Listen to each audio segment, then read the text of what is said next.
wassalatu wassalamu ala rasulillah Nabiyyina wa maulana Muhammadin ibn Abdillah wa ala alihi wa sahbihi wa man tabi'ahu wa nasara wa wala wa ba'du.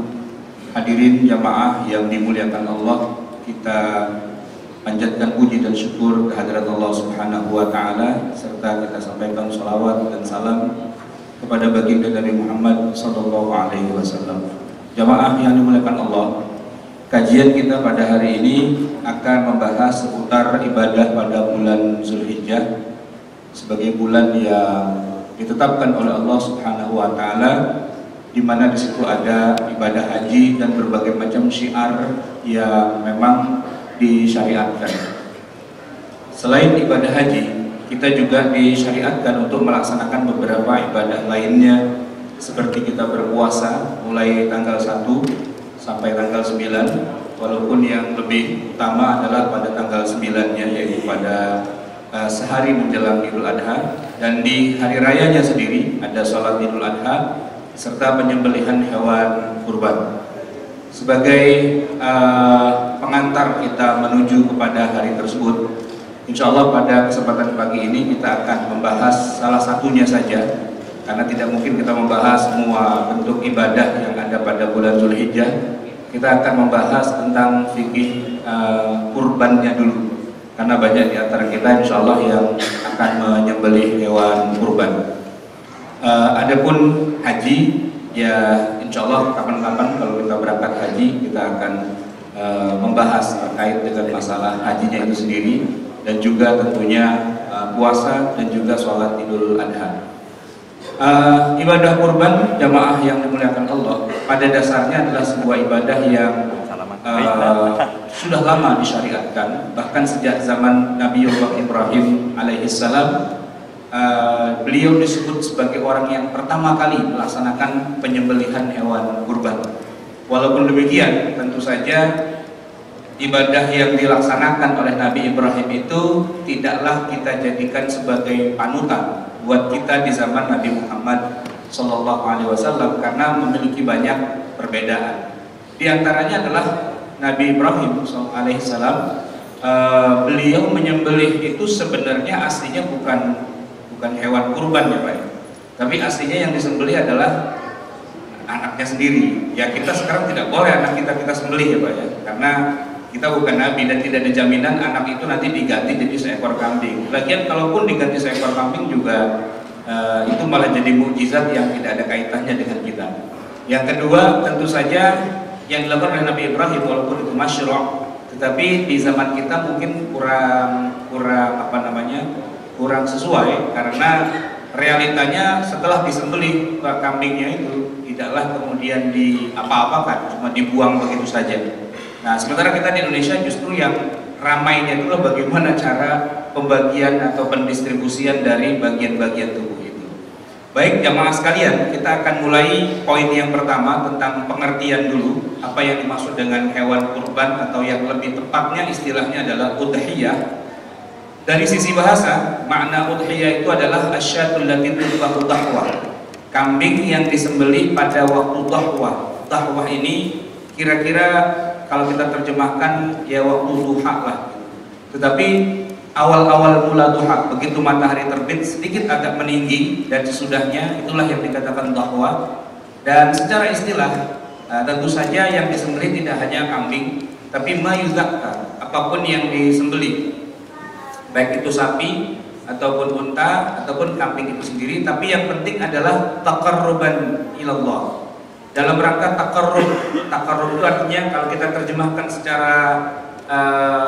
secara umum dalam bahasa Indonesia, kita sering menyebutnya dengan dalam rangka ibadah. Takarrub sendiri artinya mendekatkan diri pada Allah, atau kita istilahkan dengan dalam rangka ibadah. Untuk membedakan, ada juga kita menyembelih hewan itu bukan dalam rangka ibadah, walaupun halal begitu ya, tapi bukan dalam rangka ibadah. Misalnya ketika kita mau mengadakan acara makan-makan, lalu nyembelih kambing, nyembelih ayam dan sebagainya, sembelihan itu halal ya, dalam rangka kita mau melakukan pesta pernikahan dan sebagainya. Tapi penyembelihan itu tidak masuk dalam rangka takarrub, tidak masuk dalam rangka ibadah. Begitu juga misalnya ada orang yang bisnis jualan daging misalnya, tukang daging itu, dia membeli sapi, kemudian dia sembelih, lalu dagingnya dia jual. Nah ini juga ketika menyembelih itu tidak disebut dengan istilah taqarrub, tidak dalam rangka ibadah. Nah bedanya adalah kalau yang namanya taqarrub itu menyembelihnya karena memang ini ritual ya, dan ritual tentu saja bukan hanya kurban. Nanti kita juga menemukan adanya penyembelihan yang disyariatkan oleh Nabi SAW kepada para sahabat gitu ya, diikutkan ketika para sahabat itu misalnya memiliki anak yang baru yang kita sebut dengan aqiqah. Nanti ada juga penyembelihan yang dalam rangka taqarrub, misalnya ketika seorang melakukan pelanggaran dalam ibadah haji, harus menyembelih seekor kambing yang kita sering sebut dengan istilah dam. Jadi dalam rangka taqarrub itu macam-macam, salah satunya adalah menyembelih kurban ini. Dan ditetapkan fi ayyamin nahri, hanya boleh dilakukan pada waktu hari-hari nahar, dan hari nahar itu ada 4 hari Pak, 10, 11, 12, 13 bulan Zulhijjah. 10-nya sesudah kita sholat, dan 13-nya maksimal ya paling akhir itu sebelum matahari terbenam. Jadi ibarat kata pada hari tanggal 13 Zulhijjah kita baru punya duit untuk beli kambing, ya kan? Ba'da sholat asar begitu, boleh, masih sah dikatakan sebagai kurban. Yang penting nyembelihnya sebelum matahari terbenam.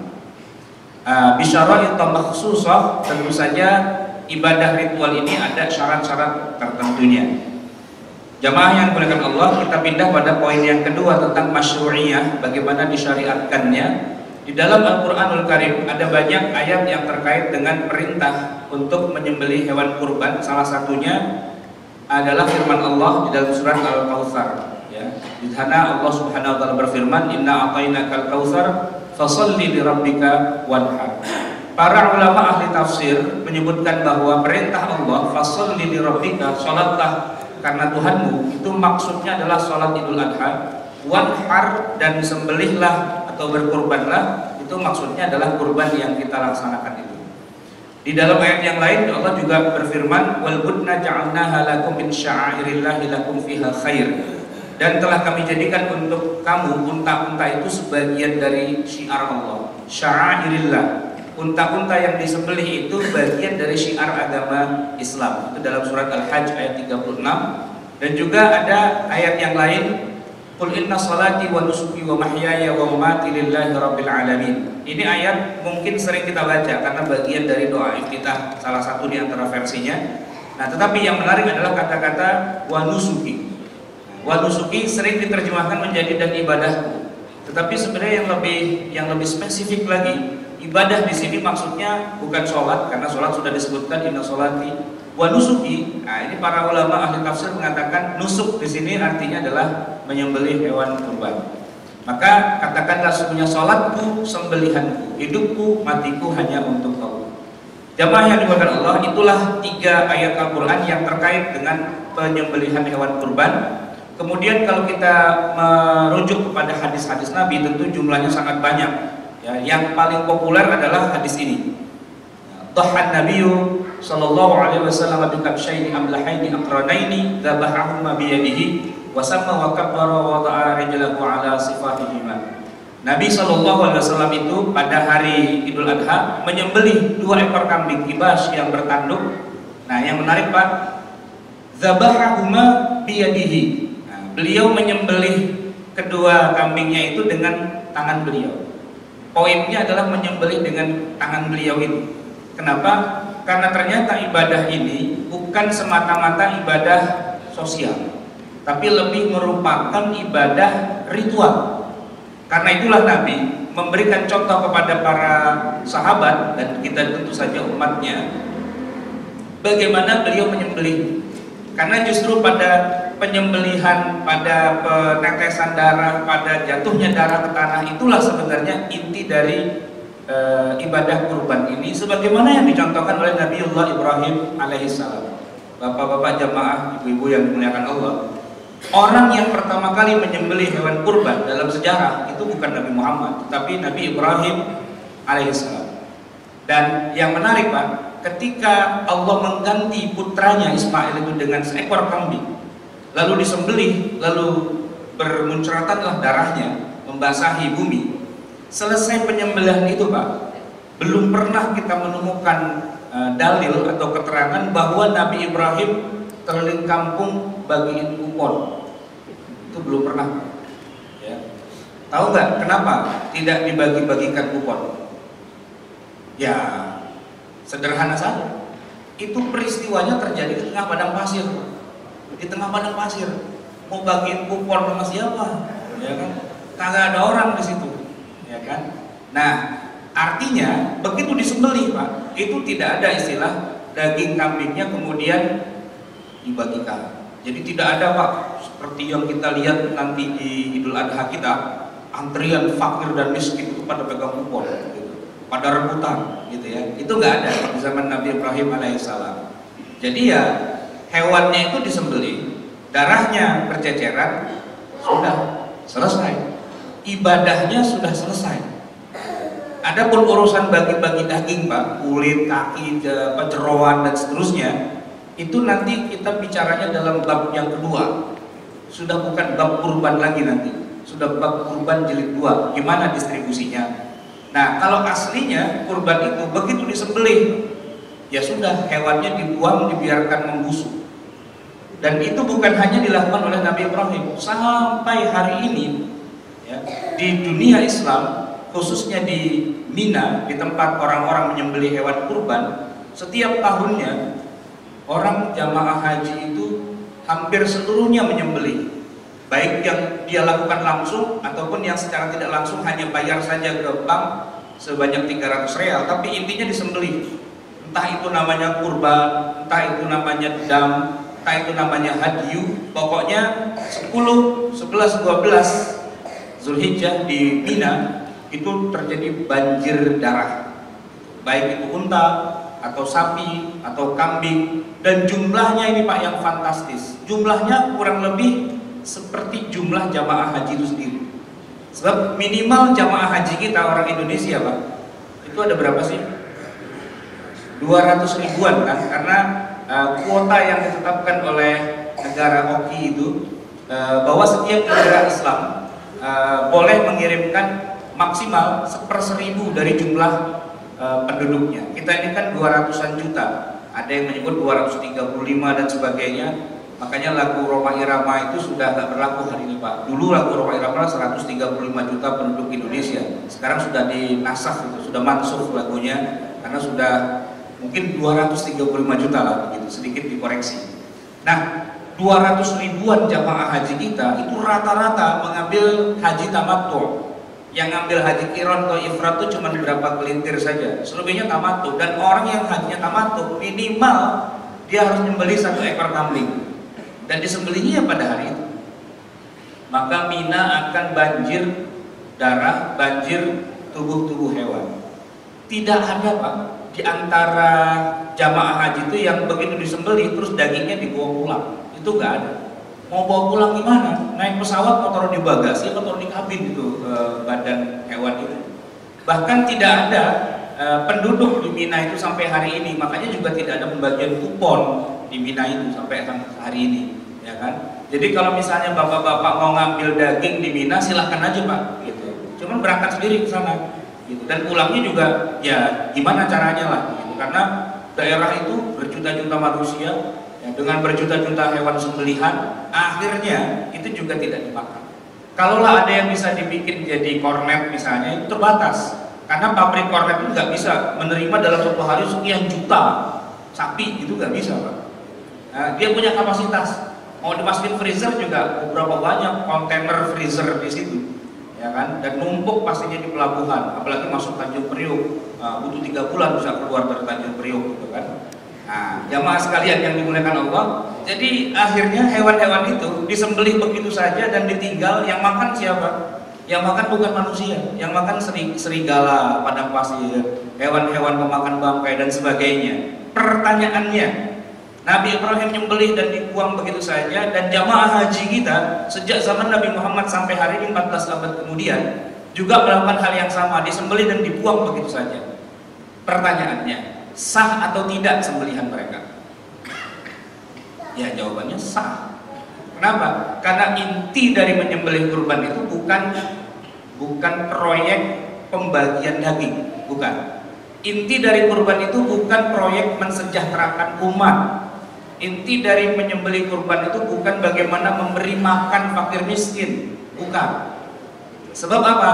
Sebab yang namanya memberi makan fakir miskin itu malah tidak lucu kalau dibagikan hewan kurban. Kenapa? Kambing contohnya Pak, 1 ekor kambing itu harganya lumayan mahal, bisa sampai 2-3 juta gitu ya. Kalau dibelikan kambing lalu dimasak, itu yang makan nggak banyak Pak, karena daging kambing itu sedikit. Belum masyarakat kita ini kolesterol, darah tinggi dan sebagainya, sehingga banyak orang yang nggak suka makan kambing gitu.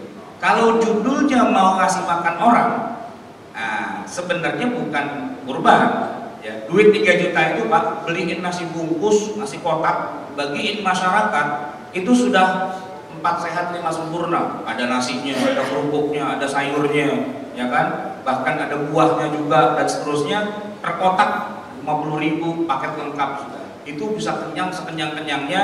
Dan kalau ditanya udah makan apa belum, jawabnya sudah.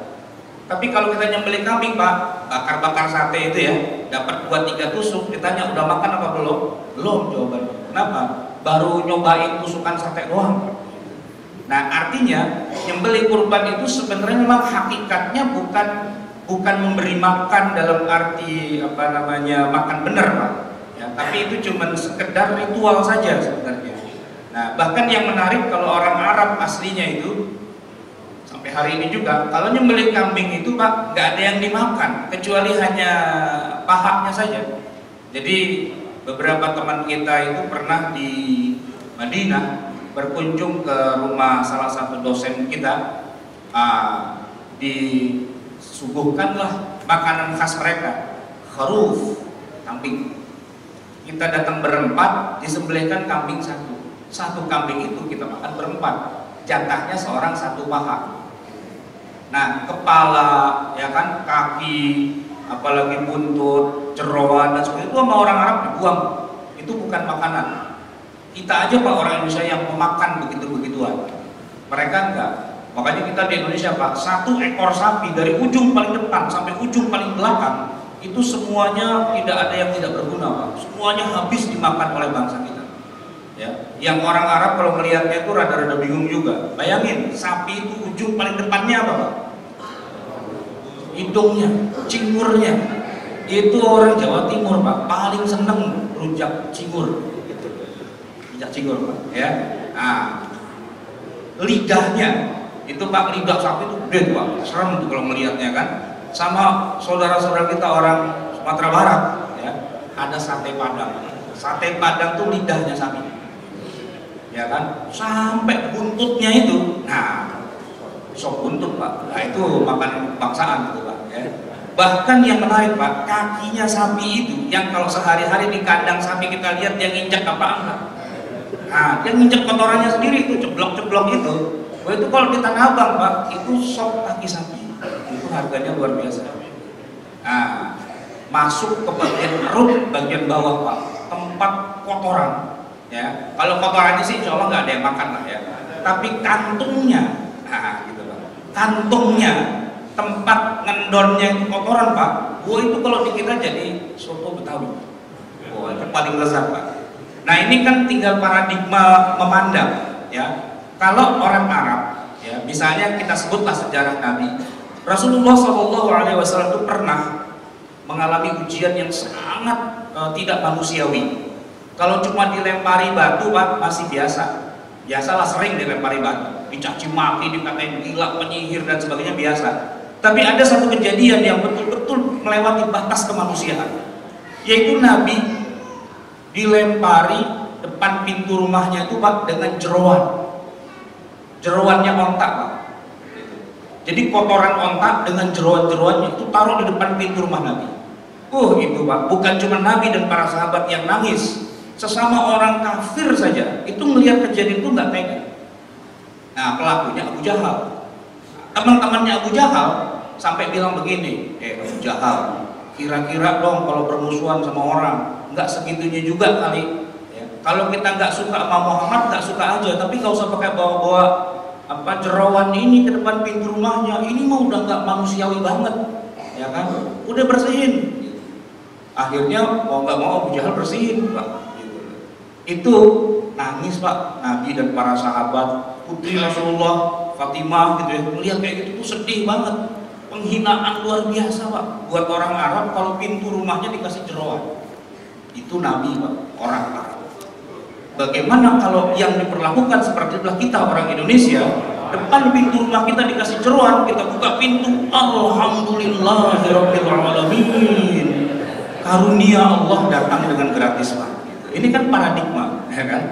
Paradigma. Makanya jamaah yang dimuliakan Allah, menyembelih kurban di Arab, di Indonesia itu beda banget, ya. Orang Arab sembelih buang.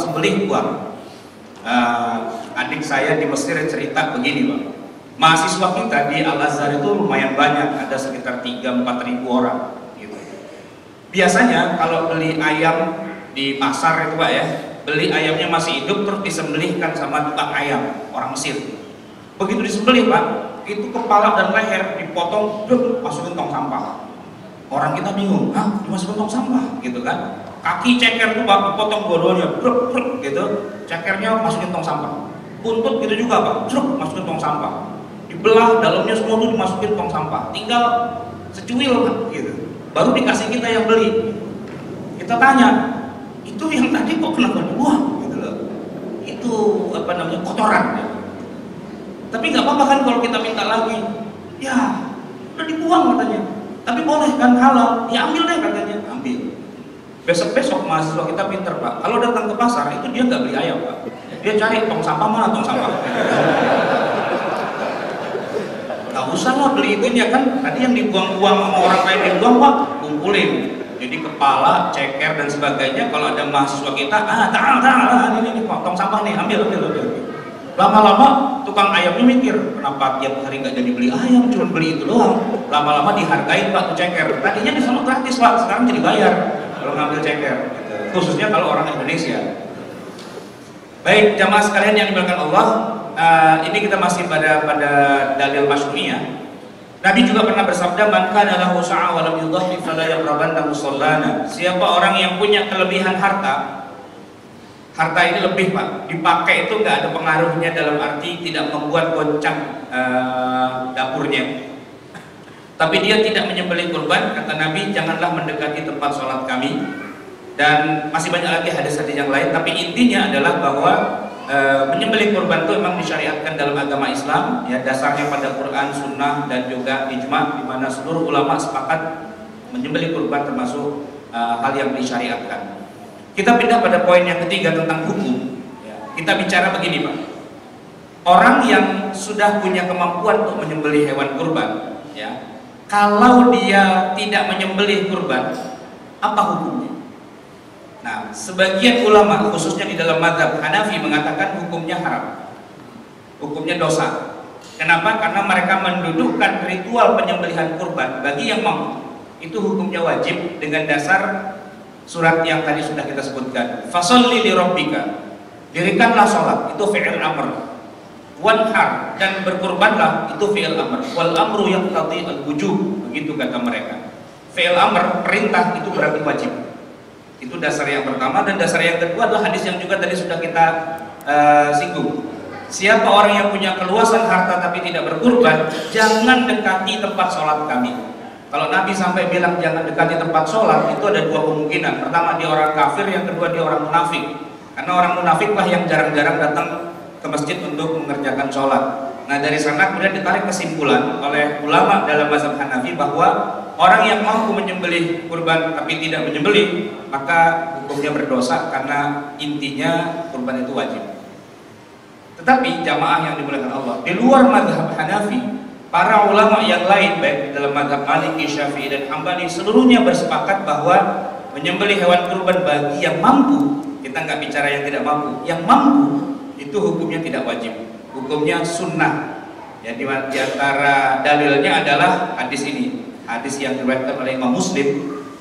apabila sudah masuk 10 hari bulan Zulhijjah dan seorang di antara kalian ada yang ingin berkurban, wa arada ahadukum an yudhhiya, kalau ada yang mau berkurban, nah gitu ya, fala yamassa min sya'rihi wala min basyarihi syai'an, jangan ganggu rambutnya, kukunya, bulu kulit dan sebagainya. Nah, intinya ketika Nabi menyebutkan wa arada ahadukum, ada yang ingin, ini menunjukkan bahwa ini bukan wajib tapi suka-suka. Kalau mau kurban ya kurban, kalau enggak ya enggak apa-apa. Hadis yang pertama. Hadis yang kedua lebih tegas lagi, di mana Nabi sendiri yang mengatakan ada 3 perkara, salatun hunna alayya faraid. Ada 3 perkara yang buat saya hukumnya fardu, kata Nabi. Wa hunna lakum tatawwu. Tapi buat kalian 3 perkara itu adalah sunnah. Yang pertama adalah al-witru, salat witir. Nabi wajib, kita sunnah. Yang kedua an-nahru, ini dia, menyembelih kurban, Nabi wajib dan kita sunnah. Dan yang terakhir wassalatut duha, dan sholat duha buat Nabi wajib, buat kita hukumnya sunnah.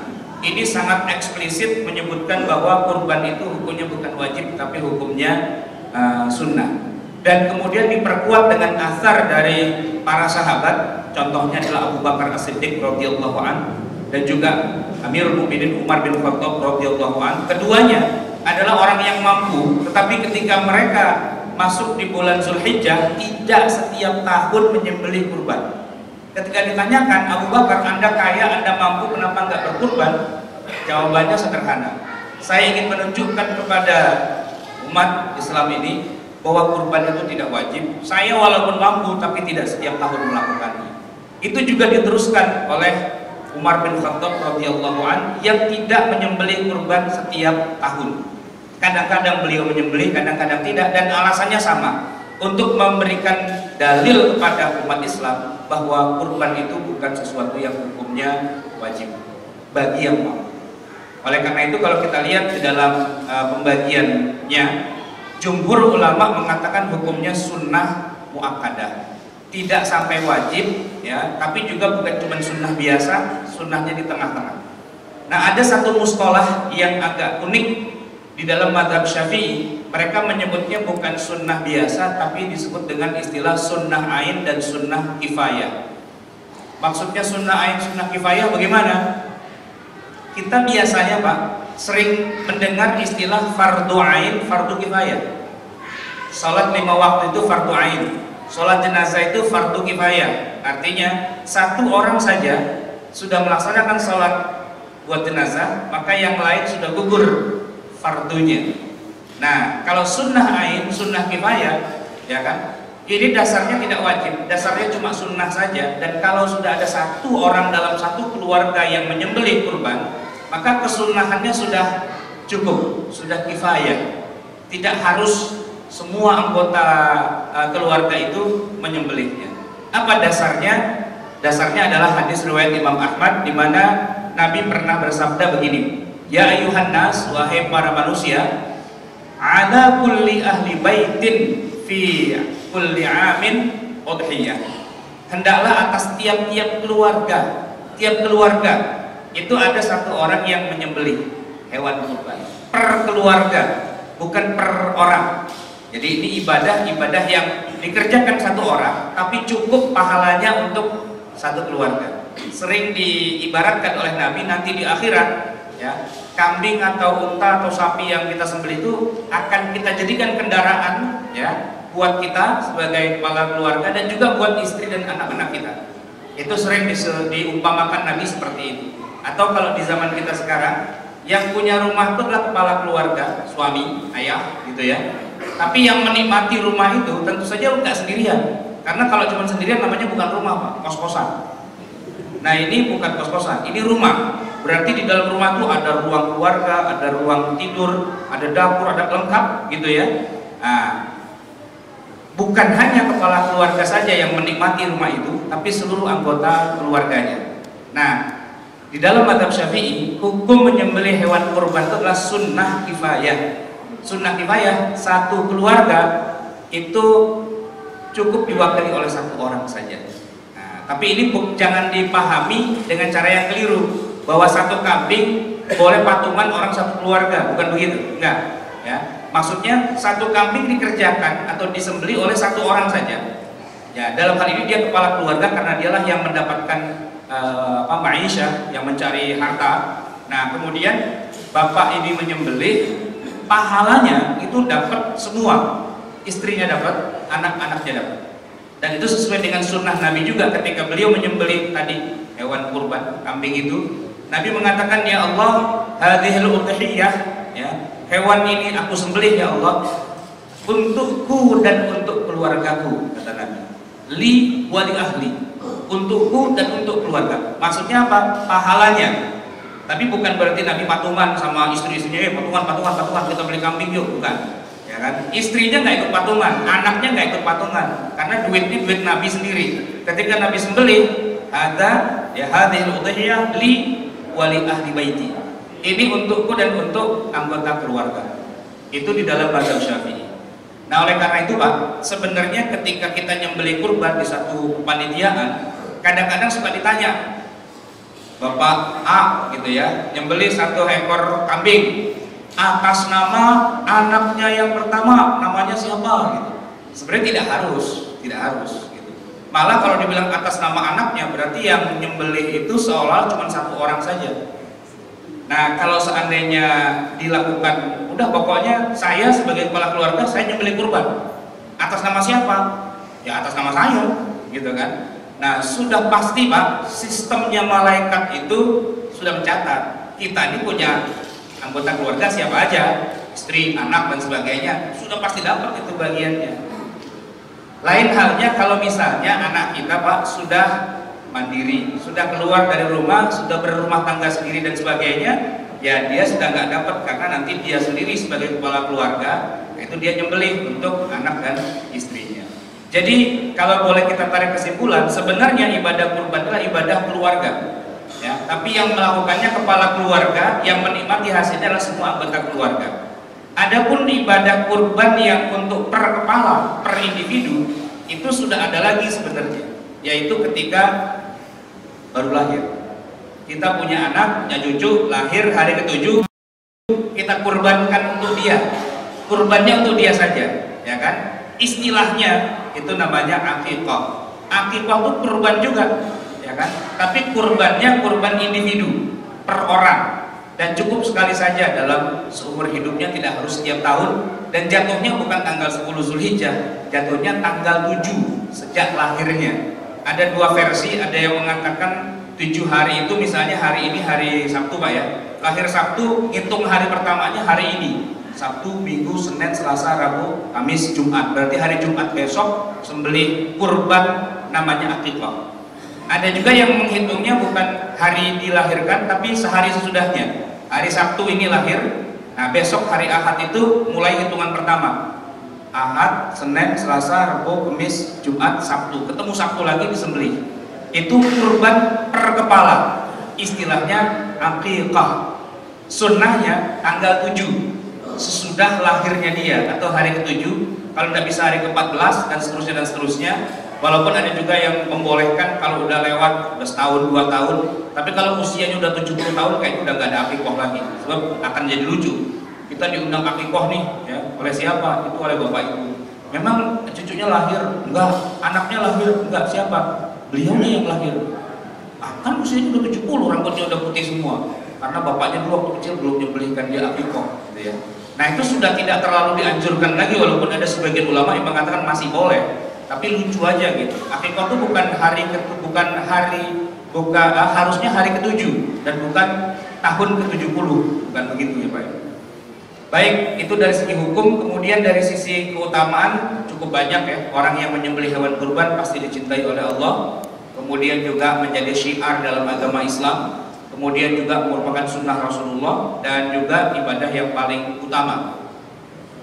Kedudukannya, jamaah yang dimuliakan Allah, menyembelih hewan kurban, banyak sekali orang menganggap ini adalah bagian dari ibadah sosial, di mana tujuannya semata-mata memberi makan fakir miskin. Karena itu kalau kita lihat di spanduk-spanduk di mana-mana, rata-rata kurban itu dikirim ke daerah-daerah untuk memberi makan orang miskin.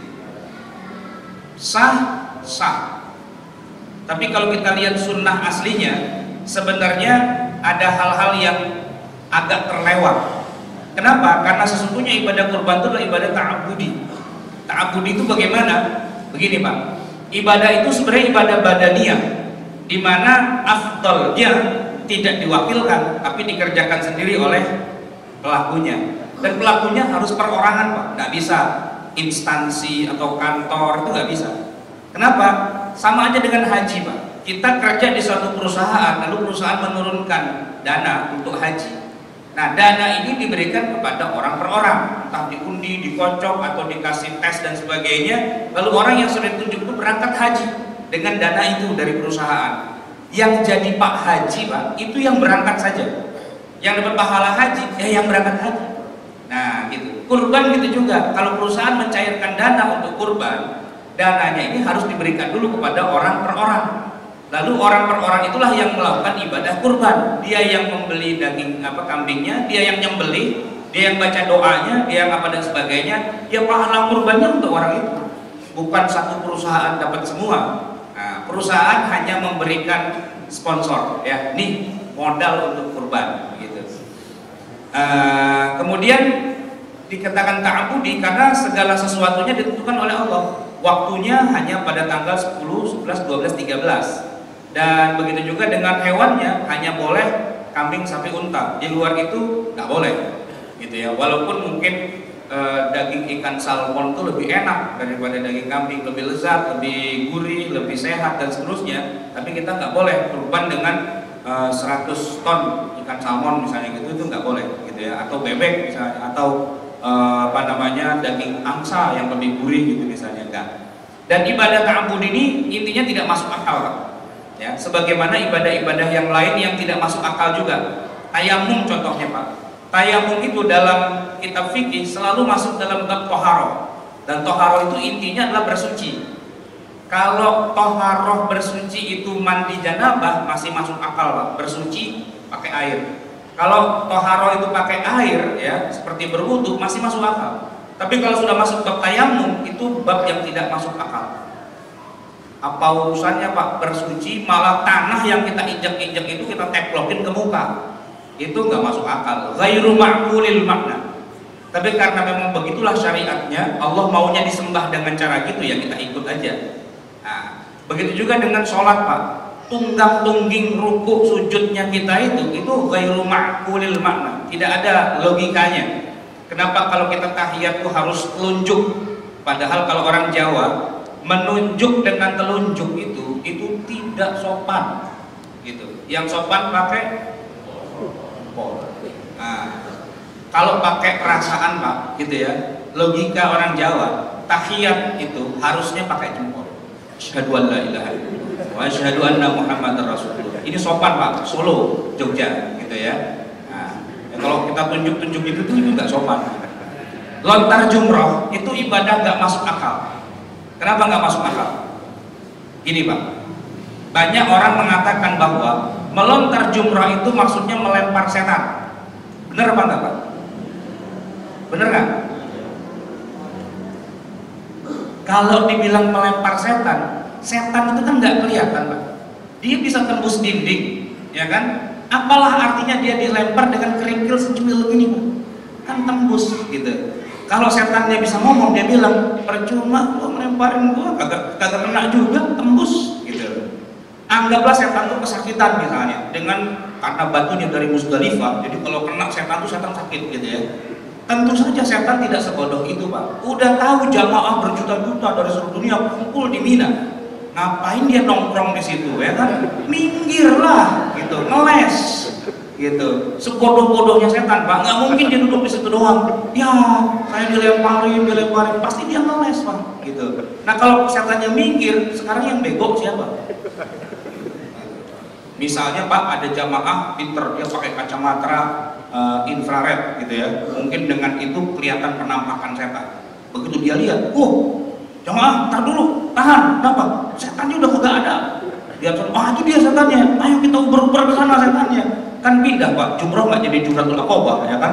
Mungkin dia setannya ke Jeddah gitu ya kan? Nah kita jumroh di Jeddah itu. Ya.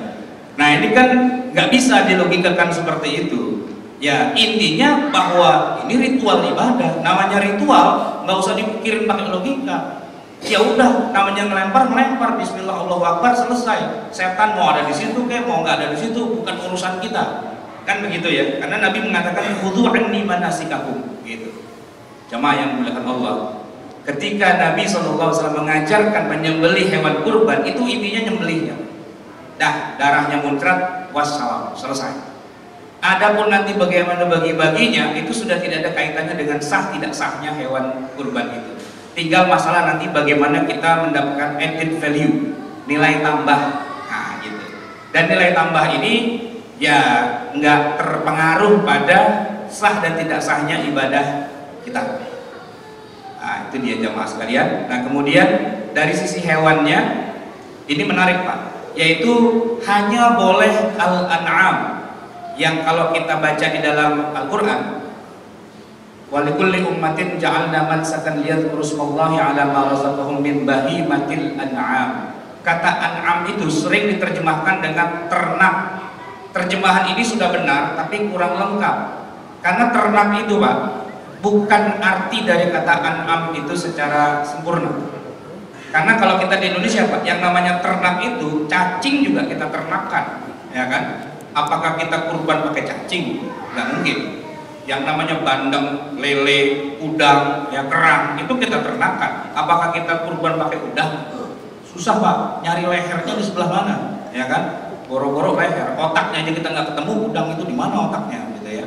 Nah, para ahli bahasa itu menyebutkan bahwa yang namanya an'am itu hewan ternak sebatas pada 3 jenis aja Pak. Yaitu pertama kambing dan sejenisnya, orang Sunda bilangnya domba, begitu ya. Nanti ada sapi dan sejenisnya, kita di Indonesia ini ada kerbau, ada unta. Nah, di luar dari 3 itu tidak sah. Walaupun ada orang menyembelih ayam 100 ekor, gitu ya, itu tidak sah sebagai kurban. Bebek, angsa, ikan, telur. Telur ini dalam hadis ada Pak, walau dia seperti berkurban dengan telur, gitu misalnya. Kalau Bapak ingat bagaimana fadilah keutamaan orang yang datang lebih awal untuk sholat Jumat, itu disebutkan yang datang pertama dapat otak, yang kedua dapat sapi, dapat kambing, lama-lama dapat ayam, lama-lama dapat telur. Itu dalam hadis disebutkan seperti berkurban dengan telur. Tapi Pak, tidak ada satupun ulama yang membolehkan kurban dengan telur. Satu-satunya ulama yang boleh kurban pakai telur itu cuma Ibnu Hazm. Ibnu Hazm dalam kitabnya Al-Muhalla boleh kurban pakai telur. Jadi kalau di masjid tuh Pak, orang lagi korban sapi, ya korban nomor 3 dari Bapak Haji Abdullah, ya bukan sapi, bukan kambing, telur. Bingung Pak jagalnya, ini yang disembelih yang sebelah mananya nih Pak. Aneh, dan gak ada yang mengatakan demikian kecuali satu-satunya Ibnu Hazm. Ibnu Hazm nih Pak, hari ini lagi populer, pendapatnya itu paling aneh sedunia. Beliau sudah meninggal sekian abad yang lalu, 10 abad yang lalu, tapi hari ini seperti bangkit dari kuburan arwahnya itu, karena pendapatnya banyak dipakai oleh kalangan anak muda hari ini, ya, yang mengatakan tidak sampai apa namanya kita baca Quran tidak sampai pada orang mati, itu orang-orang kayak gitu. Nah selebihnya sih tidak mengatakan demikian. Telur, daging gitu ya, itu tidak bisa dijadikan sebagai kurban. Yang kedua ada syaratnya, hewan kurban itu minimal harus sudah 2 tahun usianya, musinnah istilahnya. La tadhbahu illa musinnah. Janganlah kalian menyembelih hewan kurban kecuali yang musinnah, yang usianya sudah 2 tahun masuk tahun ketiga, di dalam hadis Sahih Muslim. Dan yang lebih penting lagi adalah hewan itu tidak cacat, karena Nabi mengatakan ada 4 cacat yang tidak boleh dijadikan hewan kurban. Yang buta, yang sakit, yang pincang, yang kurus, gitu ya. Bahkan nanti dengan hadis-hadis yang lain saya bisa simpulkan, ya tidak buta, tidak sakit, tidak terpotong, tidak pincang, tidak kurus, dan juga tidak makan yang najis. Itu ada ketentuannya. Jamaah yang dimuliakan Allah, kita bicara tentang patungan kurban. Pada dasarnya patungan kurban itu dibolehkan dengan syarat yang dipatungin itu adalah sapi atau unta. Sebagaimana memang hadisnya, dan maksimal 7 orang. Kalau kurang dari 7, cuma 6, 5, 4, 3, 2, 1, tentu saja tidak mengapa. Yang penting hewannya kebeli. Nah, yang tidak boleh adalah kalau udah 7 orang nambah lagi 8, 9, 10 dan sebagainya, maka tidak boleh dalam hewan yang sama, dia harus beli lagi hewan yang lain. Yang tidak boleh, ini dalilnya ya, ada banyak dalilnya. Pada waktu Hudaybiyah, Rasulullah SAW itu menyembelih kurban, dan para sahabat juga menyembelih kurban, baik berupa sapi atau unta, satu sapi untuk 7 orang. Ya, ini hadis-hadisnya. Nah, yang tidak boleh adalah kalau hewan itu kambing. Kambing itu tidak boleh patungan, Pak. Kalaulah misalnya ada orang patungan untuk beli kambing, tidak boleh kurban ini atas nama semua orang itu. Harus diatasnamakan pada satu orang saja, sehingga ketika patungan namanya bukan patungan kurban, tapi sebenarnya adalah sedekah kurban. Sedekah intinya. Jadi skemanya kira-kira begini, Pak. Misalnya nih yang paling sering kejadian di sekolah. Di sekolah itu kadang-kadang guru-guru suka kreatif, anak-anak tuh dimintain duit katanya buat kurban. Jadi anak sekolah disuruh keluarin duit. Nggak banyak, paling cuma 10.000, 15.000, 50.000, paling gede 100.000 lah, gitu ya. Nah, duit 100.000 itu nggak cukup, Pak, kalau buat beli kambing, gitu. Nggak cukup, paling dapat ayam doang. Tapi ayam kan nggak sah, gitu ya. Maka duit itu kemudian dikumpulkan. Ya. Kalau misalnya begini, satu kelas ada 40 orang, per anak itu nyumbang 100.000 kali 40 berarti kan sudah 4 juta, gitu ya. Duitnya dikumpulkan, kalau langsung dibelikan kambing dan dikatakan ini kurban satu kelas, itu tidak sah. Jadi sahnya gimana? Duitnya dikasih dulu kepada satu orang, entah di antara mereka atau mungkin yang paling adil Pak Guru deh. Nah, jadi Pak Guru dikasih duit, Pak, ini teman-teman pada nyumbang, ya, dapat duit segini, 3 juta, 4 juta, ini buat Bapak. Diterima, saya terima nih sumbangannya, terima kasih banyak, semoga mendapatkan ganjaran di sisi Allah, gitu ya. Nah, ketika anak-anak nyumbang, ada yang 50, ada yang 100 sebagainya, itu tidak kurban, Pak, itu sedekah buat Pak Guru. Setelah Pak Guru pegang duit itu 4 juta, barulah Pak Guru datang ke tukang kambing, dia beli kambing, lalu dia kurban atas nama dirinya, gitu, bukan atas nama murid-muridnya, enggak, dia atas nama dirinya. Nah, murid-murid itu dapat pahala apa enggak? Dapat. Bukan pahala kurban, tapi pahala nyumbang kepada Bapak Guru, gitu. Nah, yang dapat pahala kurban ya Pak Guru, yang dinikmati oleh istri dan anak-anaknya. Kalau skemanya seperti ini, ya ini sesuai dengan ketentuan. Tapi kalau skemanya adalah langsung anak murid patungan beli kambing lalu potong bareng-bareng, gitu ya, lalu kemudian dianggap dia kurbannya bersama-sama, itu namanya bukan kurban, itu namanya bakar-bakar kambing bersama, gitu ya. Pesta makan kambing, ya boleh, sah sebagai hewan sembelihan, tapi namanya bukan kurban. Baik, untuk bisa patungan itu ada beberapa syarat, ya. Kan tadi syaratnya tidak boleh dari 7 orang, ya. Gimana kalau sekarang orangnya kurang dari 7, Pak? Boleh nggak patungan? Boleh nggak patungan? Kurang dari 7? Ya boleh sih, tapi kan duitnya kurang, nggak kebeli itu sapinya, ya kan? Nah, dalam hal ini begini, Pak, di dalam mazhab Hanafi, asalkan yang patungan itu semua niatnya masih dalam ruang lingkup ibadah, boleh mereka patungan. Ruang lingkup ibadah tapinya. Maksudnya begini, sebagian misalnya 5 orang itu patungan niatnya ini kurban. Nah, kan baru 4 orang, Pak, kurang 3. Cari ketemu, tapi yang 3 orang itu ternyata nggak mau kurban, maunya dia ibadah juga tapi akikah, boleh, gitu. Atau yang satu lagi maunya, oh saya bayar dam, boleh. Atau satu lagi, saya nazar, waktu itu saya doa ternyata dikabulkan dengan cara saya harus bayar sekarang.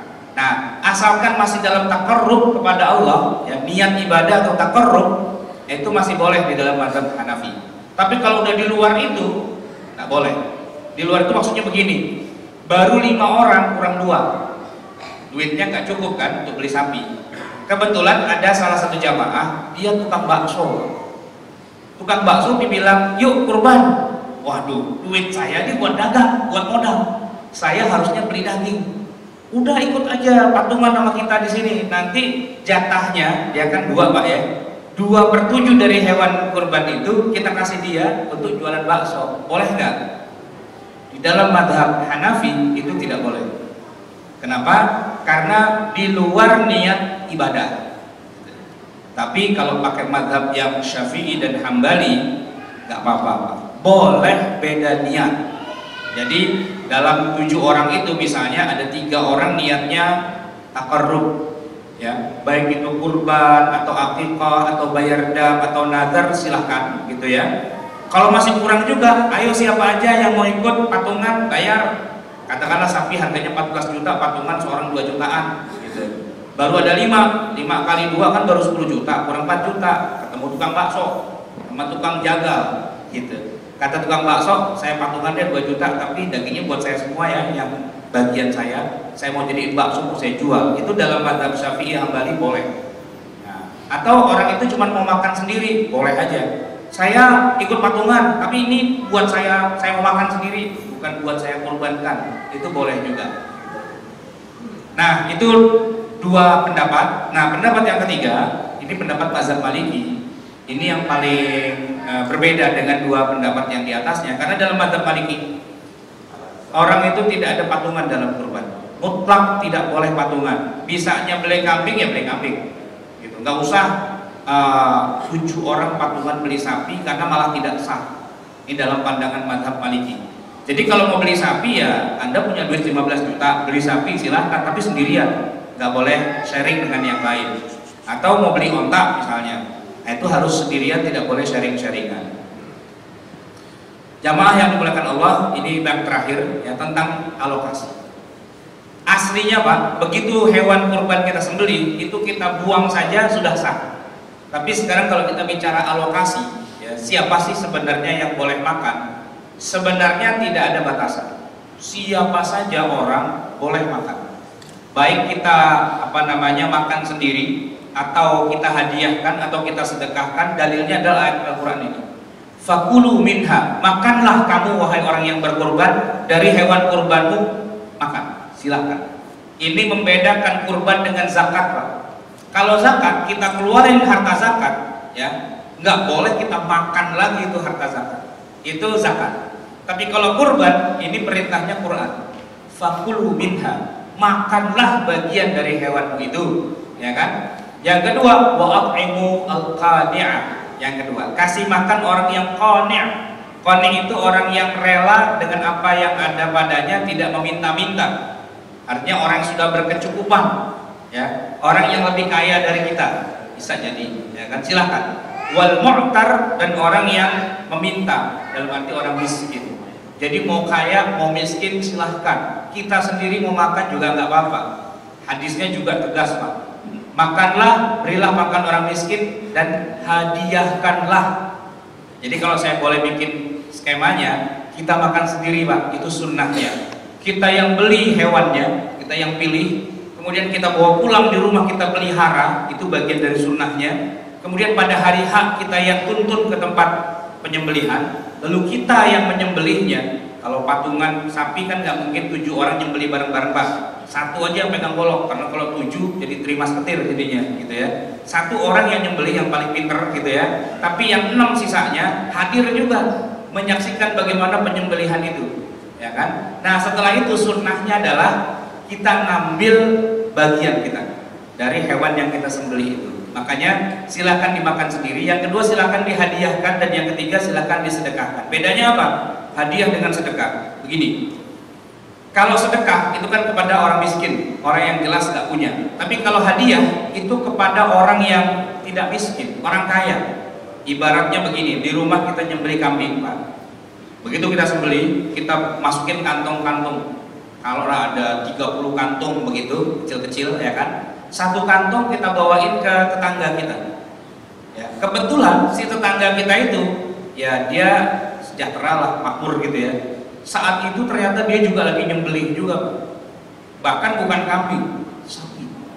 Bahkan bukan cuma 1 ekor, 12 ekor sapi dia sembelih atas dana dirinya pribadi. Berarti banyakkan dia Pak, kayaan dia. Ini Pak, daging kambing yang kita bawa itu masih dibenarkan untuk kita kasih kepada tetangga kita yang lebih kaya. Dan karena hubungan dia dengan kita baik Pak, begitu kita pulang, dia bilang, nih bawa juga deh paha gua. Untung Pak, Kalau bawa kambing cuma secuil begini, kita pulang bawa paha sapi buah karena dia 12 ekor. Boleh, Pak. Tukar-tukaran itu namanya hadiah. Silahkan. Pada atasan, pada orang kaya, ya kan, pada Pak RT, Pak RW dan sebagainya, silakan saja. Gitu. Kalau zakat nggak boleh kepada orang kaya. Zakat kepada orang kaya itu melanggar Quran, karena di dalam Quran disebutkan innamas shadaqatu lil fuqara wal masakin wal 'amilina 'alaiha wal mu'allafati qulubuhum dan seterusnya. Tidak boleh orang kaya menerima zakat. Tapi kurban, saya nyembelih sapi gitu ya. Kemudian saya dikasih sapi sama orang lain juga, daging dan sebagainya, silahkan saja, tidak masalah. Bahkan tidak harus muslim, non muslim pun boleh memakan hewan kurban kita. Ini juga yang membedakan antara zakat dengan kurban. Kalau zakat itu tidak boleh jatuh kepada fakir miskin yang agamanya bukan Islam, dia harus Islam. Bahkan seorang mu'allaf disebutkan dalam Quran, di antara 8 asnaf itu harus salah satunya mu'allaf. Tapi mu'allafnya itu harus yang sudah syahadat. Yang belum syahadat nggak boleh, gitu kan? Nah, tapi kalau kurban, Pak, walaupun dia orang komunis misalnya, orang ateis gitu ya, tidak bertuhan, gitu, silahkan saja. Bahkan boleh dimakan oleh bukan manusia. Hewan buas itu makan silahkan. Kita dapat pahala tuh, Pak, dari hewan buas yang makan. Itu alokasinya. Nah, tapi ada larangan yang tidak boleh diberlakukan pada hewan yang sudah kita sembelih. Seandainya kita buang boleh, seandainya kita makan boleh, kita sedekahkan, hadiahkan boleh, tapi ada yang tidak boleh, yaitu diapain, Pak? Hewannya kalau masih hidup tidak boleh dipotong kuku dan rambutnya, tidak boleh dijual susunya, bulunya dan sebagainya, tidak boleh dipekerjakan kalau masih hidup sesudah kita niatkan untuk kurban. Yang kedua, ketika sudah disembelih maka tidak boleh ada yang dijual. Dagingnya itu tidak boleh dijual. Jangankan daging, Pak. Ya. Nabi menyebutkan man ba'a jilda udhiyatihi fala udhiyata lahu. Siapa yang menjual bukan daging, Pak, cuma kulitnya doang daripada mubazir dijual, maka kurbannya itu tidak ada. Fala udhiyata lahu. Para ulama menafsirkan la udhiyah artinya tidak sah atau tidak diterima oleh Allah Subhanahu wa taala. Padahal cuma kulitnya doang itu yang dijual, bukan dagingnya. Itu pun termasuk yang diharamkan oleh Allah Subhanahu wa taala. Dan yang terakhir, larangannya adalah dijadikan sebagai upah. Kita mau nyembelih, minta bantuan orang, jagal. Pak jagal, tolong sembelihkan kambing saya bayar nanti dengan kepala, kaki, kulit, dan jeroan, ambil deh, itu sebagai upah. Itu tidak boleh. Kenapa nggak boleh? Karena ada larangannya secara tegas di dalam hadis Muslim. Ini yang bicara Ali bin Abi Thalib. Rasulullah Shallallahu Alaihi Wasallam memerintahkanku untuk mengurusi unta-unta kurban beliau. Aku mensedekahkan dagingnya, Pak, nggak dijual, disedekahkan. Kulit disedekahkan, jilal disedekahkan juga. Jilal itu kulit yang ditaruh pada punggung onta untuk melindungi dari dingin, bagian dari kulit juga. Nah, kata Ali, aku tidak memberi sesuatu pun dari hasil sembelihan kurban kepada tukang jagal. Tak boleh dijadikan upahnya itu bagian dari tubuh hewan. Dan beliau bersabda, kami akan memberi upah kepada tukang jagal dari uang kami sendiri. Jadi, Pak, kalau Bapak menitipkan hewan kurban ke satu panitia, tanya kepada panitia berapa biayanya. Jadi jangan cuma nih, terserah deh mau diapain, gitu. Jangan. Tapi kita kasih hewan kurbannya, lalu kita tanya ini berapa biayanya untuk menyelenggarakan ini. Nah, kalau kata panitia nggak usah, Pak, ntar kita jual aja kulitnya apa segala. Nah, ini panitia ngawur nih, gitu. Kenapa? Tidak boleh menjual. Kenapa panitia tidak boleh menjual? Ada dua, Pak, larangannya. Karena panitia itu tidak diserahkan kepadanya kambing. Jadi dia bukan pemilik. Kalau bukan pemilik, tidak boleh menjual. Yang kedua, pemiliknya saja tidak boleh menjual, apalagi orang yang cuma diamanahi. Gitu. Nah, pengecualiannya satu, Pak, di dalam masalah ini. Yang boleh menjual itu satu saja, yaitu orang yang sudah diserahkan kepadanya bagian tubuh hewan, di mana posisi dia adalah fakir, orang miskin. Ini gambarannya begini, Pak. Hari itu si fakir ini dikasih kambing, dikasih sapi dan sebagainya, daging datang semua itu. Ada yang ngasih paha utuh satu, ada yang ngasih daging dalam bentuk kiloan dan sebagainya, tapi mau dimakan nggak bisa. Kenapa? Dia nggak punya kompor, dia nggak punya alat masak, dan nggak mungkin daging mentahnya dimakan. Dia bukan kucing, Pak, gitu. Jadi dia butuh duit buat beli kompor, alat masak, termasuk buat beli beras dan sebagainya. Nah, para ulama mengatakan si fakir ini kalau dia dapat daging kurban, dia boleh menjual, tapi dengan syarat dia fakir. Dan oleh karena itu syarat ini menjadi mutlak berlaku, tidak boleh siapapun menjual hasil hewan kurban itu kecuali si fakir ini. Nah, maka dalam konteks kepanitiaan, panitia itu tidak boleh menjual. Kalaulah ada urusan jual beli dengan misalnya orang butuh kulit, butuh apa dan sebagainya gitu, kata panitia begini, kami bukan pihak yang berhak untuk menjual, kami bukan pemilik. Nah, pemiliknya saja itu tidak boleh menjual, apalagi yang cuma diamanahi. Lah, pemiliknya siapa sekarang? Pemiliknya tuh fakir miskin. Jadi orang-orang miskin, Pak, kita serahin kepada dia kepala, kulit, kaki, jeroan dan sebagainya yang biasa diperjualbelikan tuh kita kasih dulu orang miskin. Nah, karena orang miskinnya banyak, nggak usah semua datang, nggak apa-apa. Kita kumpulin saja dari orang miskin, misalnya ada 20 orang, satu orang kita angkat menjadi koordinator orang miskin, perwakilan, gitu ya. Dia mewakili teman-temannya. Nah, nanti kalau ada yang mau beli begituan, panitia bilang bukan kewenangan kita. Tuh, udah jadi milik mereka. Fuqara wal masakin, ini koordinatornya, Pak Slamet namanya. Nah, gitu. Jadi silahkan ketemu dengan Pak Slamet, silahkan tawar-menawar. Kalau sudah duitnya dapat, gitu ya, duitnya buat panitia apa buat orang miskin? Ya buat orang miskin mereka. Jadi duitnya jangan beliin AC, kipas angin dan sebagainya, enggak. Nah, itu haknya kepada fakir miskin, gitu. Nah, bahwa nanti orang miskinnya sudah terima duit, terus dia mau nyumbang masjid, itu lain cerita. Yang penting duitnya dia dulu kan. Nah, duitnya dia tentu buat kepentingannya dia si miskin. Misalnya si miskin itu nggak punya apa, nggak punya kompor, beli kompor, nggak punya beras, beli beras. Satu lagi yang dia nggak punya apa, bini nggak punya, nikah dulu, oh buat mahar silahkan, gitu kan. Jadi boleh, asalkan syaratnya orang miskin. Nah, kalau tidak miskin kayak kita gini, dikasih daging, gitu kan, weh banyak nih daging di rumah, kiriman dari mana-mana, jual aja yuk, itu nggak boleh. Kalau mau jual, bapak jadi orang miskin dulu, baru bisa. Nah, sekarang pertanyaannya gini, Pak, kalau ada di antara masyarakat sekitar kita yang kita bagiin daging nih, Pak, ya, dia terima daging itu, kemudian kebetulan dia profesinya tukang bakso. Daging sapi yang dia terima itu dia bikin jadi bakso, boleh nggak, Pak? Boleh, bikin jadi bakso boleh, yang nggak boleh dijual. Nah, gitu.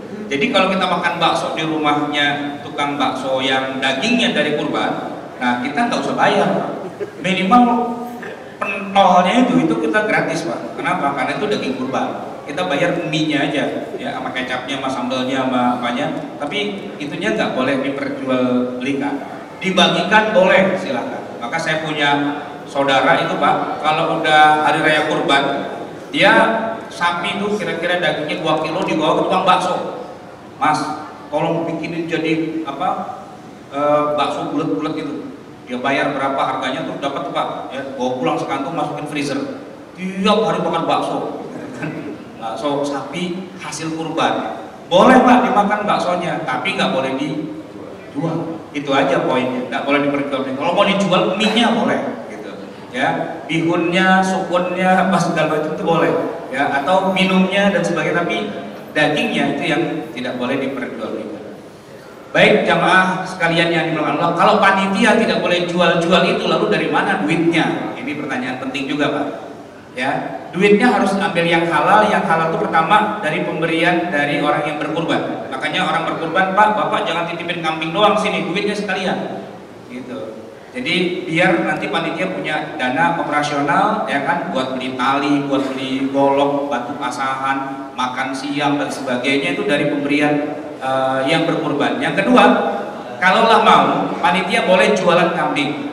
Tapi ingat ya, kambing yang masih hidup. Jangan kambing yang sudah jadi kambing kurban dan sudah disembelih lalu dijual-jualin, itu nggak boleh.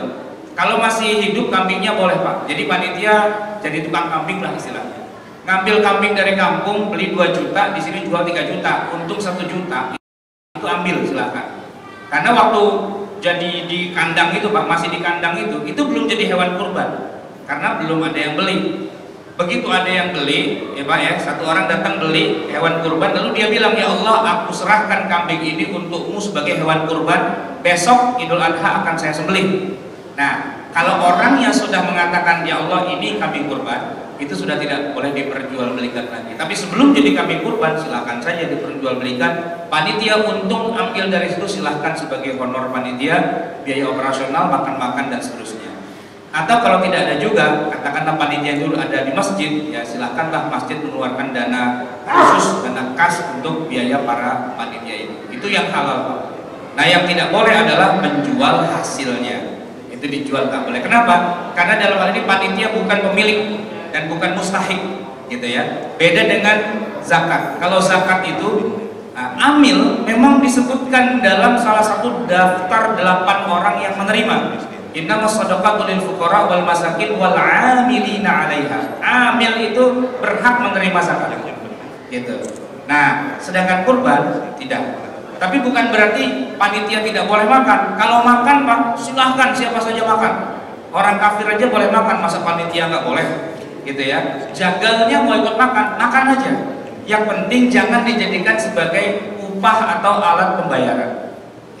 Makanya ini hati-hati Pak, bayar jagal itu, Pak jagal, kambing saya tolong sembelihkan, berapa biayanya? Dia bilang, gak usah biaya lah, administratif aja, 1 ekor 10.000 deh. Tapi gini ya Pak, tolong nanti kepala, kulit, kaki dan sebagainya kasih ke saya. Bahasanya diperhalus, tolong dihibahkan Pak ke saya, tolong dihibahkan. Ya seperti itu namanya jual beli Pak, karena disyaratkan.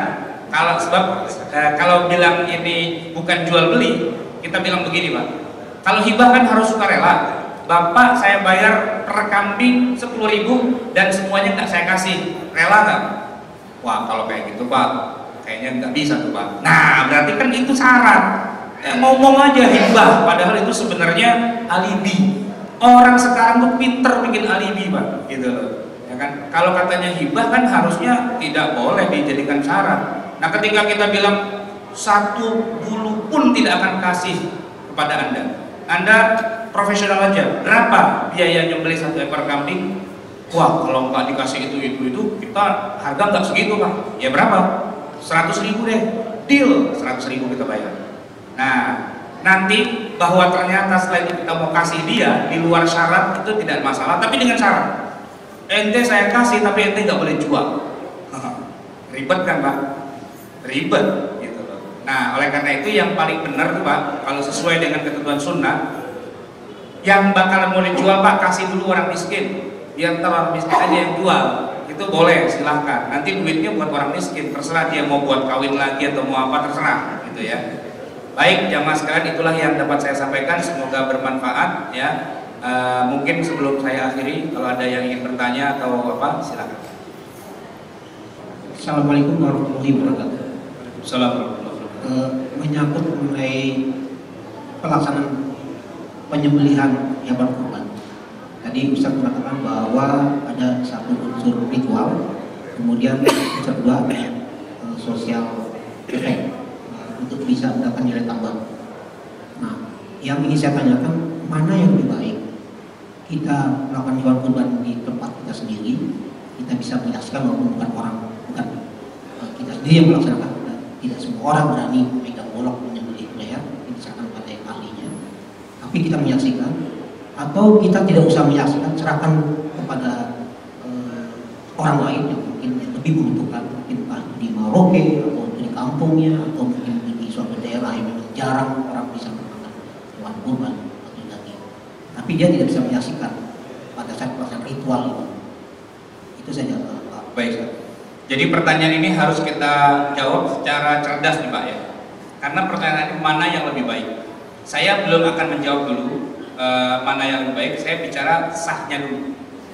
Sahnya Pak, itu sah. Seandainya kita kirim duitnya saja, duitnya dikirim ke daerah miskin di pelosok, lalu penyembelihan hewan kurban atas nama kita itu dilakukan oleh orang lain atas nama kita, itu sah. Ya, jadi jangan ribut dulu, itu sah. Yang ada spanduk-spanduk di mana-mana itu, ya kita kurban, kita kirimkan ke Merauke, kemana, ke Palestina, kemana, itu silakan, itu sah. Nah, sekarang kita masuk ke bab yang kedua, afdol. Kalau bicara afdol, ya sunnah aslinya itu adalah kita yang nyembelih langsung, itu afdolnya, itu Pak, ya kan? Minimal kita menyaksikan. Nah kalau itu dikirim ke Merauke, kalau mau afdol Pak, ya kita terbang ke Merauke. Cuman kan biaya pesawat pulang pergi dan hotelnya dan segala macam lebih mahal dari harga kambing, gitu ya. Iya, dapat sunnahnya tapi rugi duitnya, kan begitu. Nah jadi sekarang bagaimana solusinya? Solusinya begini, kurban kita sembelih sendiri di sini, oke? Nah Merauke dan daerah terpencil kita kirimin duit. Bukan buat kurban, karena bisa jadi mereka tidak butuh daging kambing Pak. Bisa jadi di daerah sana kekeringan, dia butuh pompa air, dia butuh MCK, dia butuh lapangan kerja, dia butuh apa. Nah itu yang harus gitu. Seharusnya begitu Pak. Cuma kan begini kasusnya, kenapa sih sekarang malah dikirim-kirim kambingnya kemana-mana? Begini Pak kasusnya, kalau disuruh ngirim duit buat bikin MCK dan sebagainya itu kurang greget. Sebab orang Islam itu kalau ibadah biasanya nungguin musim haji, wah euforia haji, musim kurban, wah euforia kurban, gitu loh, ya kan? Jadi euforia inilah yang jadi titik pangkal masalahnya, euforia, gitu. Dan akhirnya di Jakarta kambing begitu banyak, cuman buat di sekedar bakar-bakar doang, gitu kan? Mbok iya, oh kata orang Jawa, mbok iyo itu dikirim ke daerah biar manfaatnya lebih. Nah ini kan berarti satu masalah yang kurang tepat disolusikan dengan solusi yang lain. Ini karena udah menjawab solusi dari sebuah permasalahan, gitu ya. Tapi kalau kita mau balik tarik kepada sistem yang asli Pak, nyembelih itu ya tempat di mana kita berada. Ini afdolnya Pak ya. Kita sembelih, kita yang melakukan sendiri atau kita saksikan dan seterusnya begitu. Lalu kita makan, itu sebenarnya kan kita makan Pak, gitu ya. Lalu kita bagikan tetangga kanan kiri. Kalaulah ada orang fakir, orang miskin yang mau kita kasih, yang lebih afdol adalah yang lebih dekat rumahnya dengan kita. Jangan sampai Papua kita kasih makan, orang miskin nempel temboknya sama kita tuh kita nggak kasih. Ini kan jadi agak nyungsang begitu ya. Nah, oleh karena itu kalau bicara mana yang lebih baik, kita sembelih dan kita kirimin duit buat yang di sana. Nah duitnya itu tidak harus kurban, silahkan aja rumah dia panitia di sana atau pengurus di sana, mungkin dia butuh bikin masjid seperti yang di Tolikara. Nah kalau di Tolikara kita kirim kambing Pak, buat apa orang di sana kambing itu? Ribet urusannya, mendingan duit aja buat beli semen, buat beli pasir dan sebagainya, karena boleh jadi itu yang lebih mereka butuhkan. Tim survei kita suruh pelajari apa yang dibutuhkan oleh masyarakat ini ketimbang kita kirimin kambing. Ini bicara ideal gitu ya. Tapi balik lagi, yang tadi Bapak tanyakan, kirim duit ke sana beli kambing disembelihkan oleh orang di sana, itu sah secara hukum syariat, boleh diwakilkan. Bapak nih kalau mau nikah ya nggak bisa hadir di pernikahan putrinya, ya kan, karena satu dan lain alasan, Bapak boleh wakilkan pada orang lain untuk menjadi wali, boleh diwakilkan. Bahkan kita sebagai pengantin laki-laki Pak, di hari H kita nggak bisa datang karena pas lagi ujian, gitu ya. Nah kita nih boleh nyuruh teman kita, tolong wakilkan saya untuk jadi pengantin laki-laki, nanti tolong ucapkan saya terima nikahnya atas nama teman saya. Jangan sampai salah, saya terima nikahnya untuk saya sendiri. Nah itu namanya menohok kawan seiring, menggunting dalam lipatan, menyalip di tikungan. Melihat calon istrinya cakep, buat saya aja deh. Nah itu nggak boleh, gitu ya. Nah gitu Pak. Baik, ada lagi mungkin silakan. Tambah lagi Pak. Saya setuju kalau memang di lingkungan tempat tinggal kita tetangga masih ada yang kurang berkecukupan, sementara kita berkorban di tempat yang jauh. Itu mungkin saya setuju sekali. Yang terjadi terbaliknya, kalau Bapak lihat bagaimana di Saudi Arabia nanti pada saat hari H di Mina, itu ribuan jutaan binatang disembelih dan bahkan mungkin mubazir berlebihan. Bahkan saya dengar bahkan di Palembang dan dikirim kemana kita tidak tahu. Apakah mungkin lebih baik korbannya nggak usah di Saudi Arabia, mungkin di kampung kita sendiri? Apa kita mendapat Ustaz? Ya saya bilang sah Pak, sah. Ya. sah ya. Jadi sebelum berangkat haji tinggalin duit buat orang di rumah panitia, tolong nanti sembelihkan buat saya dagingnya bagi-bagikan orang fakir miskin daripada saya sembelih di haji Pak. Itu pun nggak dikerjain sendiri juga Pak. Jamaah hajinya nggak sempat Pak bawa-bawa golok di sana buat nyembelih. Bahkan seingat saya haji itu belum pernah melihat yang namanya tempat penyembelihan tuh Pak. Udah kagak sempat kita mikirin melontar, mikirin apa dan sebagainya. Itu kurban kita itu Pak, kita cuma tulis aja 300 real taruh di bank gitu kan buat kurban gitu. Kita nggak pernah lihat langsung. Nah kalau emang perbandingannya seperti itu, ya wajar lah kalau di Indonesia saja kita sembelihnya gitu ya. Toh kita nggak mengerjakan sendiri juga di Minanya. Cuman kalau orang Arab Pak, dia datang ke tempat itu dan dia belepotan darah dan seterusnya. Baik, ada lagi mungkin silakan. Ustaz. Waalaikumsalam. Tadi bab cacatnya hewan kurban, ya, itu tidak termasuk hewan kurban yang kebiri. Sekarang banyak yang melakukan kebiri untuk hewan kurban itu malah tambah lebih bagus, lebih gemuk, dan harganya lebih murah dibanding dengan harga yang biasa. Apakah hewan kurban yang dikebiri boleh gitu? Kurban. Baik. Jadi begini Pak, aslinya yang namanya pengkebirian itu, ya kan, itu kan boleh dibilang cacat. Kenapa? Karena dia nggak bisa ngasih keturunan. Aslinya begitu Pak, cacat. Tapi di zaman sekarang ada teknik-teknik tertentu yang membuat daging ini malah tambah mahal, tambah berkualitas, justru dengan cara yang bikin cacat, yaitu dikebiri, gitu ya. Kepiting Pak, itu yang paling enak tuh yang dari kecil udah dipotong kakinya itu. Jadi dagingnya empuk, cangkangnya tuh bisa dimakan juga. Padahal kalau kepiting biasa Pak, jajalin aja tuh digigit cangkangnya, kagak kuat kita makan Pak. Tapi ada jenis kepiting tertentu di pemeliharaannya tuh dipotong-potongin kakinya Pak, sehingga dia empuk gitu. Cangkangnya juga begitu. Nah tentu ini masalah kontemporer Pak. Para ulama pastinya berdebat Pak. Apakah masuk dalam kategori cacat sehingga tidak layak, atau malah masuk dalam kategori ini bukan cacat, ini justru super, karena kambingnya jadi cakep, jadi bagus, jadi enak, jadi apa dan sebagainya. Itu wilayah ikhtilaf di antara para ulama kontemporer gitu. Kita tidak mengatakan ini tidak boleh atau ini tidak boleh. Bapak silahkan memilih lah di antara semua itu. Kita punya kebebasan untuk memilih. Ini dikebiri dalam rangka apa? Bukan dalam rangka cacat, dalam rangka justru memperbagus. Nah, kalau memang memperbagus berarti kan kambingnya lebih bagus kan? Nah, udah bagus, lebih murah pula misalnya gitu kan? Ya silakan saja. Tidak termasuk hal yang dilarang. Sebenarnya cacat itu bukan berarti tidak sah Pak. Ya, tidak baik gitu loh. Kalau ada kambing yang lebih bagus gitu, nah kurus itu Pak termasuk cacat juga sebenarnya Pak.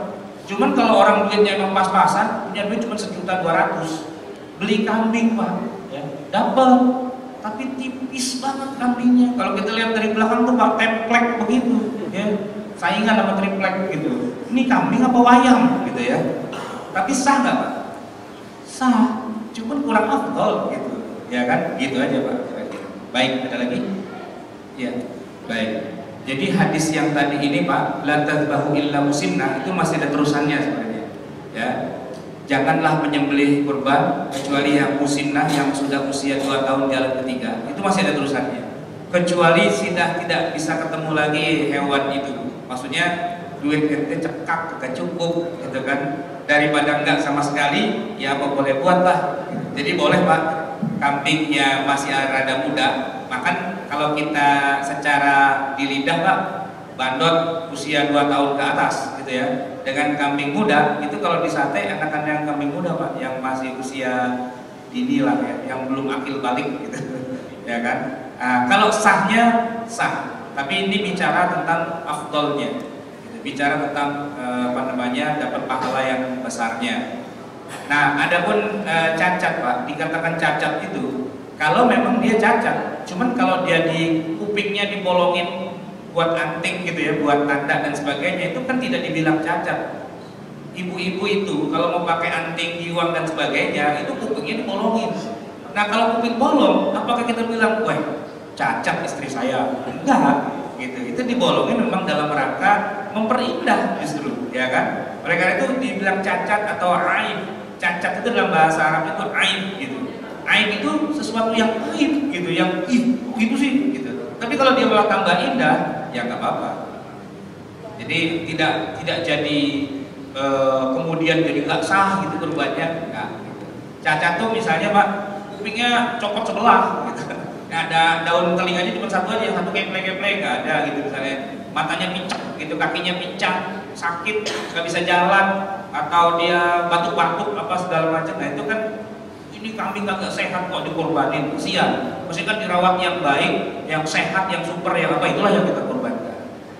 Baik Pak, silakan. Ya. Pak Ustadz, soal tempat penyembelihan, apakah itu memang harus di lapangan terbuka atau di tempat yang leluasa atau di rumah? Atau bagaimana dengan adanya larangan nggak boleh di sekolah yang dilarang oleh Gubernur Ahok gitu? Itu aja, mohon penjelasan. Yang nggak boleh kan Gubernur Ahok ya. Insya Allah kita di sini kan bukan DKI ini Pak ya. Ini udah Tangsel Pak. Jadi nggak ada urusan dengan Ahok, itu negara lain Pak. Kalau saya emang gubernur saya Ahok, tapi kalau Bapak kan gubernur bukan Ahok, nggak ada urusan Pak. Tapi beginilah Pak ya. Maksudnya begini, kebetulan saja Ahok orang kafir gitu ya. Terus dia bikin aturan yang agak aneh buat masyarakat kita.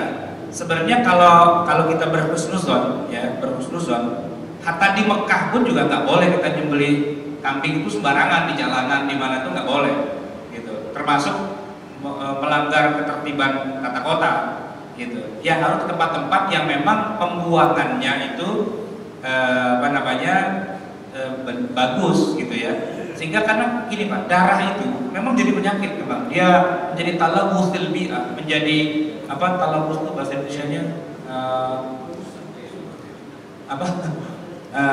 terkontaminasi itu Pak, gitu ya. Jadi memang jadi penyakit sebenarnya gitu. Oleh karena itu kalaulah misalnya misalnya kan tadi Ahok bilang nggak boleh di sekolah gitu ya. Kalau saya lihat kebanyakan sekolah di Jakarta itu Pak sudah nggak punya halaman lagi. Kalaulah ada halaman itu dipelur Pak atau dikonblok gitu. Jadi kalau di situ disembelih itu darahnya berhari-hari itu ada di situ, itu terkontaminasi memang. Tapi kalaulah misalnya masih ada halaman yang tanah, ya kemudian dibikin galian, terus disembelih, jadi darahnya hanya di situ saja. Setelah itu kemudian ditutup, kan sebenarnya intinya biar tidak talawus itu, apa sih talawus itu bahasa Indonesia-nya? Biar tidak pencemaran, tidak mencemari lingkungan. Gitu. Nah, yang lucu Pak, kalau kita di perkotaan itu, karena nggak ada tanah yang bisa buat nguburin darah itu, akhirnya digot Pak. Gotnya mampet, gitu kan? Gotnya mampet, jadi bau darahnya itu kemana-mana. Nah itu aja sebenarnya positioningnya gitu. Cuman masalahnya yang khutbah itu Ahok sih masalahnya gitu. Coba ustaz gitu, insya Allah diikutin gitu. Cuman ustaznya malah yang nyembeli di jalanan itu masalahnya gitu. Jadi susah Pak. Ini susah gitu. Kita mendudukkan persoalan itu jadi agak ribet gitu. Maksudnya tuh biar jangan talabus, biar jangan jadi pencemaran dan sebagainya, karena itu tidak sehat.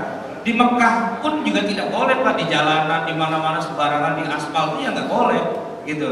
Ya di tanah, kalau Nabi kan tuh di pasir gitu Pak ya, sehingga dia terserap, nanti tinggal diuruk dan sebagainya.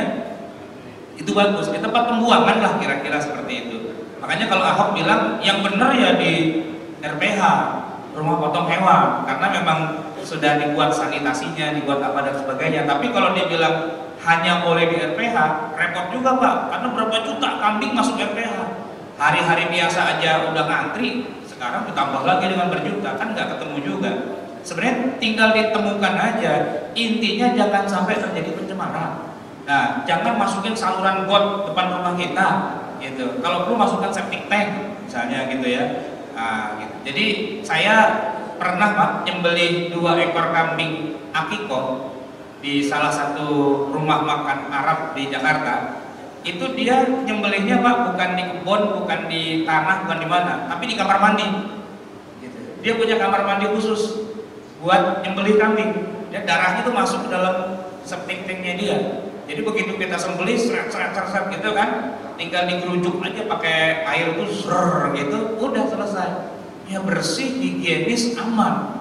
Cuman orang kampung Pak disuruh nyembeli kayak gitu bingung gitu. Bikin tempat khusus buat nyembeli, bagaimana gitu, nggak kebayang gitu kan. Nah karena yang ngomong Ahok, udah gitu dia kusur-kusurin kaki lima apa dan sebagainya, jadi segala kebencian pada Ahok tuh masuk juga ke situ. Makanya inilah partai Islam itu akhirnya ya jadi kampanye.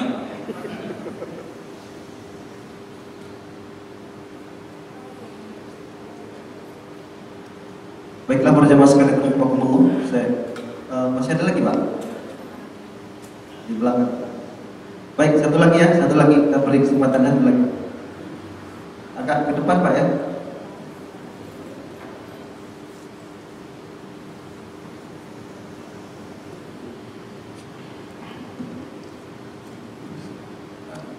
Assalamualaikum warahmatullahi wabarakatuh. Waalaikumsalam. Yang mau ditanyakan tentang larangan tadi Pak Ustaz, jadi disampaikan dilarang memotong kuku dan rambut. Ada yang menjelaskan potong kuku dan rambut bagi yang berkurbannya. Dan ada hadisnya saya nggak pasti, kira-kira bunyinya apabila kamu sudah berniat untuk berkurban, maka janganlah memotong kuku mulai masuk hingga sampai berkorban. Mohon dijelaskan. Iya betul Pak. Jadi sebagian ulama itu ketika membaca hadis tersebut mengatakan bahwa janganlah memotong kuku dan rambut itu maksudnya kuku dan rambutnya siapa? Kuku dan rambutnya hewan atau yang menyembelih. Ada dua pendapat memang Pak. Gitu. Dan dua-duanya nggak ada salahnya. Ya, jadi gini Pak. Orang ketika berniat mau berkurban, dia akan beli kambing dulu Pak. Nah itu sunnahnya memang kambingnya dirawat, ya, dirawat gitu ya. Maka tidak boleh dipotong kukunya, rambutnya, maksudnya jangan dijual susunya, bulunya, atau tenaganya untuk narik sapi itu, untuk narik gerobak apa, membajak sawah dan sebagainya, itu nggak boleh. Justru harus dirawat, bahkan kalau perlu dia disarungin. Kalau kuda balap itu Pak, itu dikasih sarung, dikasih jubah. Nah itu dikasih jubah, terus dikasih ikatan di leher, ditulisin ini hewan kurban. Itu kalau udah begitu udah nggak boleh dijual. Kalau ada teman kita datang ke rumah kita, kambing cakep juga nih, berapa harganya? Nggak dijual, kenapa? Udah saya wakafkan di jalan Allah. Gitu. Nah, tapi sebagian ulama yang lain juga menafsirkan fala yamassa min basyarihi wala tufrihi syai'an. Jangan potong kuku dan rambutnya itu maksudnya buat yang sudah niat untuk menyembelih. Dan itu benar juga, banyak ulama yang mengatakan seperti itu. Sebaiknya tidak memotong kuku, tidak mencukur rambut dan sebagainya. Tapi batasnya Pak, ketika sudah menyiapkan hewan kurban. Jadi misalnya tanggal 10 kita mau sembelih, kita beli tanggal 8, ya selama 2 hari itu aja Pak. Bukan dari awal, bukan dari tanggal 1. Kalau tanggal 1 belum punya hewan kurban ya nggak usah gitu. Ini begitu sudah masuk tanggal 1 Zulhijjah, kemudian kita beli kambing, katakanlah tanggal 8 atau tanggal 7 gitu ya. 3 hari kemudian kita pernah, selama 3 hari itulah kita tidak memotong kuku atau tidak memotong rambut, ya kan? Walaupun nanti kalau kita telusuri lebih dalam, para ulama juga beda pendapat lagi. Ini maksudnya siapa yang tidak boleh potong kuku dan rambut? Aslinya Pak, tidak boleh potong rambut itu adalah mereka yang sedang ihram ketika di Mekah gitu ya, dalam haji.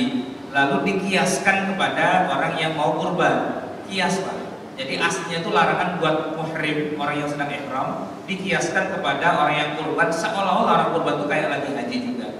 Nah kalau kita mau pakai pendapat ini, monggo silahkan, boleh juga. Toh nggak potong rambut dan kukunya cuma hitungan 2-3 hari Pak ya. Sementara orang Islam banyak juga Pak yang udah 2 tahun nggak potong kuku Pak gitu.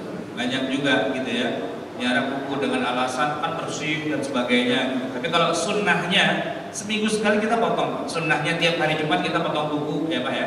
Bukan hanya kuku, bulu-bulu gitu. Karena ada sunnatul fitr. Sunnah fitrah itu kita disuruh mencukur bulu-bulu, bulu kemaluan, bulu ketiak, dan sebagainya, itu sejumat sekali, itu sunnahnya. Nah kalau kita misalnya lebaran hari apa nih, misalnya anggaplah hari Kamis gitu ya, terus kita hari Senin beli kambing Pak ya, sejak Senin, Selasa, Rabu, Kamis Kita nggak potong kuku kan nggak apa-apa, memang nggak ada urusan gitu ya. Nah, jadi apa namanya, memang benar apa yang tadi Bapak katakan, ada dua pendapat. Yang satu mengatakan kuku dan bulunya hewan, yang satu lagi kuku dan bulunya si pemilik hewan.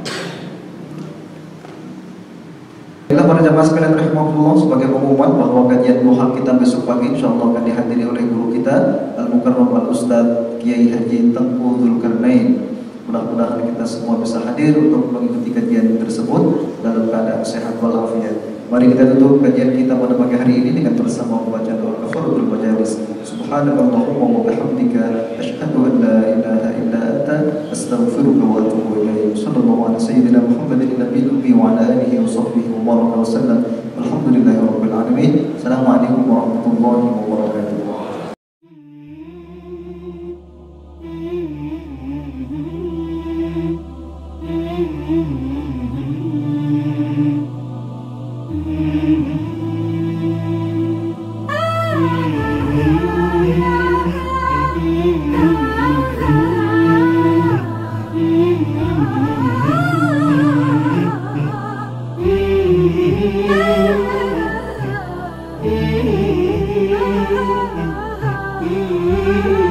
شفيع الخلائق خير الأنام عليك الصلاة عليك السلام يجيبك ربي لما ترتجي فأنت المشفع يوم القيامة شفيع الخلائق خير الأنام عليك الصلاة عليك السلام يجيبك ربي بما ترتجي فأنت المشفع يوم القيامة شفيع الخلائق شفيع الخلائق